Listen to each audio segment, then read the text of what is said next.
Bonjour, bienvenue sur la secte FootUS, la nouvelle chaîne de football américain. Le contenu est très simple. On analysera chaque match de championnat, chaque semaine, durant toute la saison de NFL, en deux types de vidéos, les vidéos d'avant-match et les vidéos d'après-match. C'est super simple, alors c'est parti.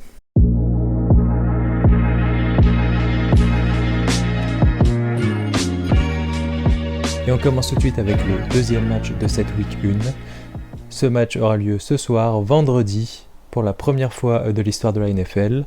Un jour, on aura sûrement un match tous les soirs, mais peu importe, ça ne doit pas nous empêcher d'apprécier l'opposition de ce soir, une opposition qui promet, puisqu'il s'agit des Philadelphia Eagles contre les Green Bay Packers. Et on commence tout de suite avec le recap de l'année dernière. L'année dernière, ces deux équipes ont eu des trajectoires absolument opposées. Les Eagles ont commencé l'année sur des chapeaux de roue, en écrasant absolument tous les adversaires à base de jeux de course et de touche-push, la marque de fabrique de cette équipe des Eagles. Jusqu'à une fin de saison absolument cauchemardesque, avec seulement une victoire sur les 7 derniers matchs, une première place de la NFC Est abandonnée et une élimination absolument honteuse face aux Tampa Bay Buccaneers. Du côté des Packers, c'est plutôt l'inverse. On a un début de saison assez mitigé avec des victoires, des défaites, jusqu'à ce fameux match de la week 9. Une défaite absolument catastrophique face aux Rams, dans un match avec des conditions dantesques, la pluie, la boue.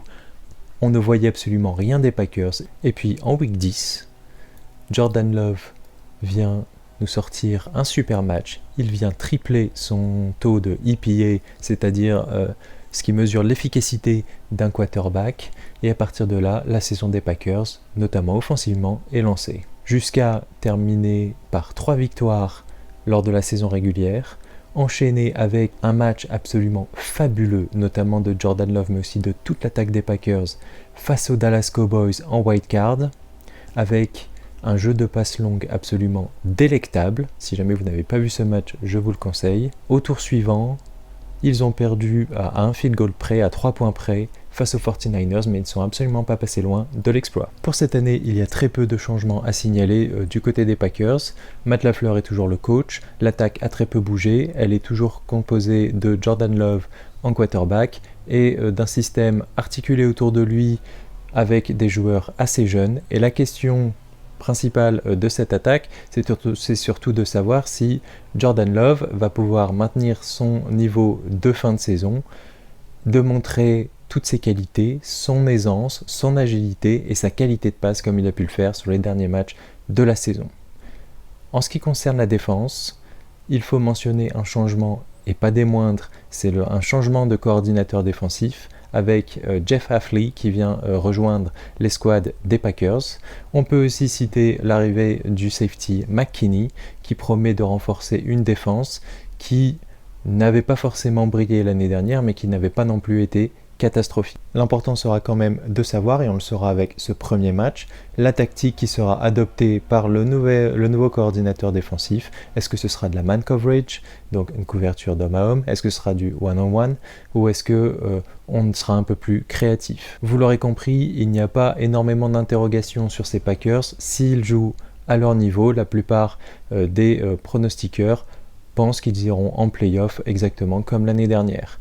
Un point noir quand même, il s'agit de la qualité des remplaçants. Si jamais Jordan Love se blesse, et encore plus si Josh Jacobs venait à se blesser, lui qui a un mode de vie qui n'est pas toujours très sain et qui a une légère tendance aux blessures, que peut-il se passer derrière avec la qualité des remplaçants pour les Packers? Pour les Eagles, commençons par l'attaque. Celle-ci est toujours menée par Jalen Hurts, mais elle a quand même beaucoup de questions à laquelle il faudra répondre.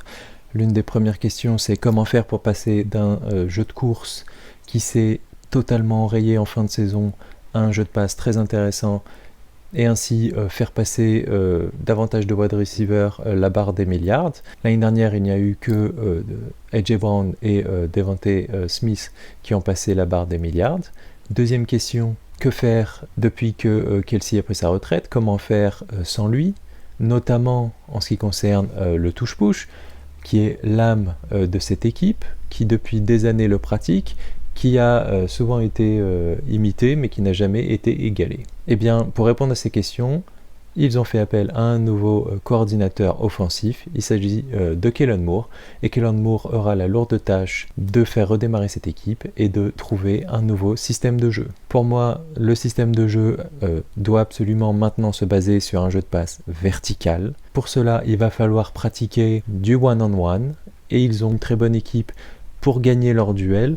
Le jeu de passe est donc largement possible. Ils ont prouvé qu'ils avaient du jeu de course, maintenant il faut prouver qu'ils ont des jeux de passe. En ce qui concerne la défense, c'était leur point fort de l'année dernière. Il faut mentionner ici qu'elle a été absolument exceptionnelle, mais elle est assez renouvelée et il y a pas mal de nouveaux, pas mal de rookies. Certains observateurs annoncent que les defensive tackles vont être assez bons. On peut mentionner ici le linebacker Nakobe Dean. Nakobe Dean qui devrait jouer à la place de Devon White, qui n'est pas sur la feuille de match pour des raisons un peu obscures, puisqu'il n'était pas annoncé blessé. On peut mentionner aussi Quinyon Mitchell. Quinyon Mitchell qui peut jouer dans le slot, mais qui peut aussi jouer davantage sur les côtés. Néanmoins, cette défense, ces nouveaux défenseurs vont faire preuve d'un manque d'expérience, mais c'est pas là le plus gros défaut, puisque étant donné que c'était le point fort de l'année dernière, on peut continuer et penser de croire que cette défense va continuer sur les mêmes bases. Néanmoins, ils ont changé de coordinateur défensif, ils ont ramené Vic Fangio qui était le coordinateur défensif des Miami Dolphins. Miami Dolphins avait une défense absolument catastrophique. Donc ici, le choix est assez incompréhensif de ramener un coordinateur d'une équipe qui était très mauvaise en défense pour essayer de réparer une équipe qui était très bonne en défense mais qui a sûrement perdu confiance. On peut s'interroger ici et personnellement, je ne vois pas cela d'un bon œil et je pense que ça pourrait ne pas être une aide absolument optimale pour les rookies et les jeunes de cette défense de Philadelphie. Pour conclure, je dirais qu'on a deux équipes qui sont à des moments charnières, notamment les quarterbacks. Jordan Love va-t-il poursuivre sur sa lancée et Jalen Hurts va-t-il se reprendre et permettre à son équipe de se remettre sur les rails malgré les problèmes avec le coach et les incertitudes qui l'entourent? Est-ce que Philadelphie va être capable d'être prêt en défense, puisqu'on sait que l'attaque, même si jamais le jeu de passe n'est pas assez performant, le jeu de course, comme il était l'année dernière, sera capable de prendre le relais, à condition d'avoir les jambes, mais on peut penser que pour la week 1, ils auront les jambes. D'après les bookmakers, Philadelphie est favorite. Je ne comprends pas trop ce choix, puisqu'on a deux équipes à des trajectoires opposées, comme je l'ai dit, et je ne suis absolument pas sûr que Philadelphie va se reprendre et se remettre sur les rails mentalement. D'autant que cette équipe a perdu pas mal de vétérans, on l'a dit, Kelsey, et a des problèmes de vestiaire avec son coach. Donc en conclusion, je pense qu'il est très difficile de dégager un favori, mais je pense néanmoins qu'il y aura un gros score, qu'il y aura deux attaques qui vont être ultra performantes, qui sont pétries de qualité, et on peut s'attendre à pas mal de touchdowns. Je vous remercie de m'avoir suivi, d'avoir regardé la vidéo. N'hésitez pas à partager votre analyse dans les commentaires. D'ici la semaine prochaine, je vous souhaite de bons matchs, un bon week-end et à la semaine prochaine.